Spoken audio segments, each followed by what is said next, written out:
Bonjour et bienvenue sur la chaîne Le Monde des Petits Colibris. Je m'appelle Jessica, pour ceux qui ne me connaissent pas, et je te remercie de t'être arrêté sur ce podcast.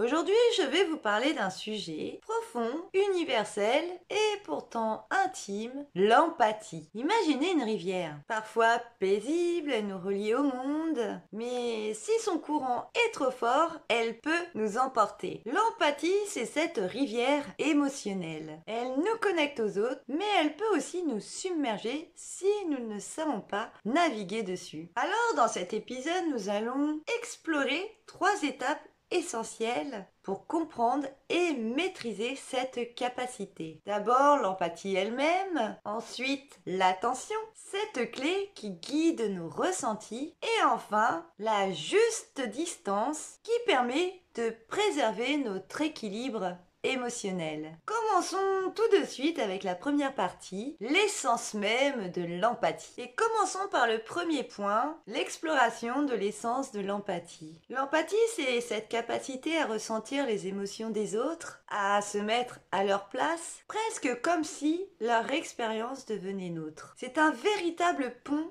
entre les êtres humains. Prenons l'exemple d'Anna qui est infirmière passionnée. Elle accompagne ses patients avec dévouement, ressentant leur peur, leur douleur et leur désespoir. Mais avec le temps, Anna finit par s'épuiser émotionnellement. Pourquoi? Eh bien parce qu'elle n'a jamais appris à fixer ses limites et une juste distance à son empathie. Ensuite, je vous propose aussi une réflexion biologique, puisque ce phénomène semblerait-il prendre ses racines dans nos neurones miroirs. Découvert pour la première fois chez les singes en 1990 par une équipe de chercheurs italiens dirigée par Giacomo Rizzolatti.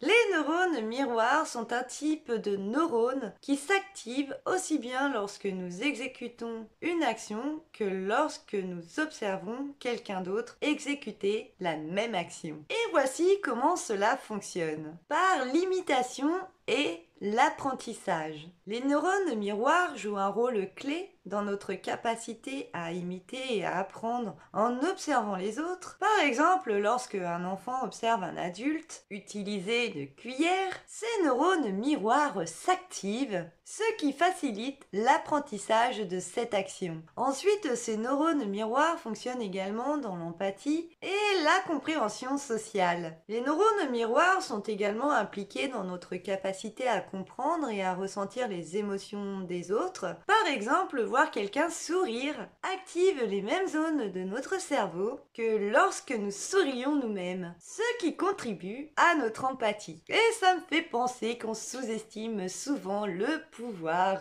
du sourire. Les neurones miroirs fonctionnent également dans le langage et la communication. Certains chercheurs pensent également que les neurones miroirs ont joué un rôle essentiel dans le développement du langage humain, car ils permettent de comprendre les intentions et les actions des autres, une compétence essentielle pour la communication. Donc, en résumé, les neurones miroirs sont essentiels pour l'apprentissage par imitation, la compréhension des émotions et des intentions des autres, et pourraient même bien avoir contribué à l'évolution du langage. Fascinant, n'est-ce pas? Mais revenons à cette empathie fascinante et exigeante. Du coup, certains diront que cette capacité est à la fois merveilleuse, mais elle peut aussi être un fardeau. Puisque ces cellules cérébrales nous permettent de comprendre les émotions d'autrui en les reflétant à l'intérieur, c'est là où elle peut devenir cette fameuse capacité merveilleuse, mais qui, mal gérée, peut vite devenir un fardeau. C'est ce qu'on appelle être une éponge émotionnelle. Alors, si l'empathie est ce pont qui nous relie aux autres, qu'est-ce qui amplifie ou modifie cette connexion? Eh bien, c'est là que l'attention entre en jeu. Passons à la deuxième partie pour comprendre l'impact de l'attention sur nos ressentis. Eh bien, l'attention, c'est comme cette lampe. Là où nous dirigeons notre attention, nous éclairons davantage. Lorsque nous écoutons quelqu'un avec une profonde attention, nous ne captons pas seulement les mots, mais aussi ses silences, ses hésitations et ses émotions subtiles. Cependant, notre attention n'est jamais neutre. Elle passe par le filtre de nos valeurs et de nos croyances. Par exemple, si vous croyez profondément à l'importance de la justice, une situation injuste pourrait vous toucher plus intensément. Cette intensité n'est pas forcément celle de l'autre, mais celle que vos propres convictions viennent amplifier. Je vous propose un petit exercice introspectif.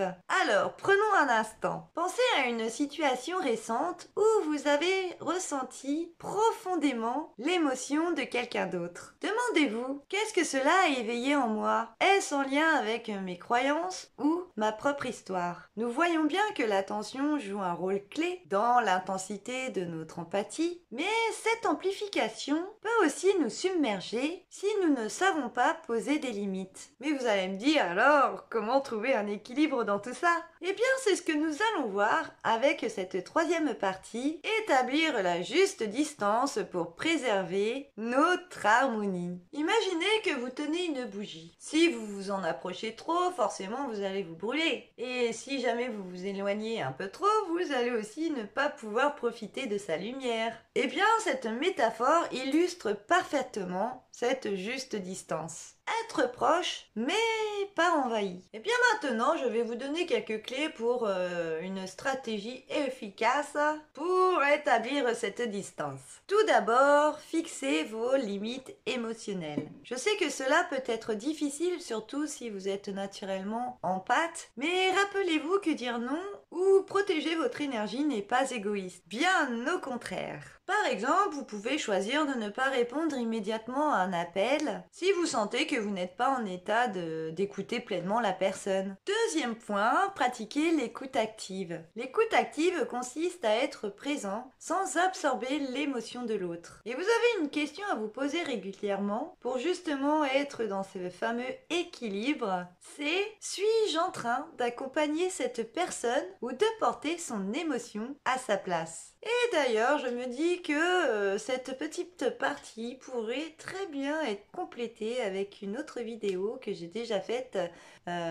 sur le syndrome du sauveur. Un autre point, comme s'ancrer dans l'instant présent, puisque les émotions sont comme des vagues, elles montent et elles redescendent. La pleine conscience, par exemple, via des exercices de respiration, peut vous aider à ne pas vous laisser emporter. Revenons à notre exemple de tout à l'heure d'Anna, notre infirmière, qui elle a appris à instaurer une technique simple, celle de visualiser une bulle de lumière autour d'elle lorsqu'elle est en contact d'émotions fortes. Cette bulle ne l'isole pas, mais agit comme un filtre protecteur, lui permettant d'être présente sans se perdre. Donc lorsque nous établissons cette juste distance, nous devenons capables de cultiver une empathie équilibrée, une force véritable au service de l'harmonie. Voyons ensemble comment l'empathie peut enrichir nos vies lorsqu'elle est éclairée et maîtrisée. Une empathie éclairée, c'est une empathie qui repose sur 3 piliers: ressentir, comprendre et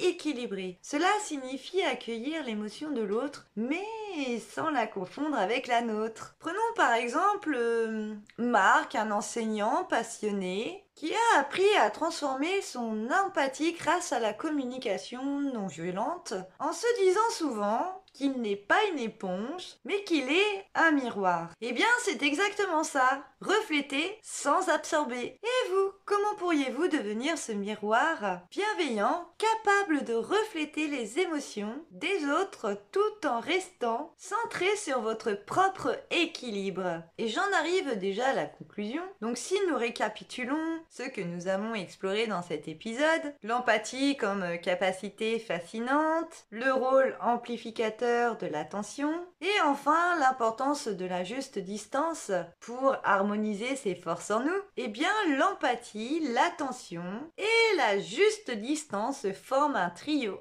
essentiel pour plus d'harmonie. À travers ces 3 éléments, nous pouvons cultiver des relations enrichissantes tout en respectant notre propre énergie. Et maintenant, ma chère communauté Colibri, je vais vous poser quelques questions. Ma partie préférée. Première question. Comment vivez-vous votre empathie au quotidien? Deuxième question, quelles limites émotionnelles pourriez-vous poser pour préserver votre énergie? Troisième question, quels outils ou techniques aimeriez-vous essayer pour mieux gérer votre attention et vos ressentis? Et bien voilà, c'est terminé. Je vous remercie d'avoir écouté ce podcast et partagé ce moment de réflexion avec moi. Et rappelez-vous que être colibri, c'est faire sa part pour les autres, mais aussi pour soi-même. N'hésitez pas à partager votre expérience ou votre réflexion sur ce sujet dans les commentaires. Et moi, je vous dis à très vite. Et en attendant, je vous embrasse bien fort. Prenez bien soin de vous et de vos proches. Bye bye!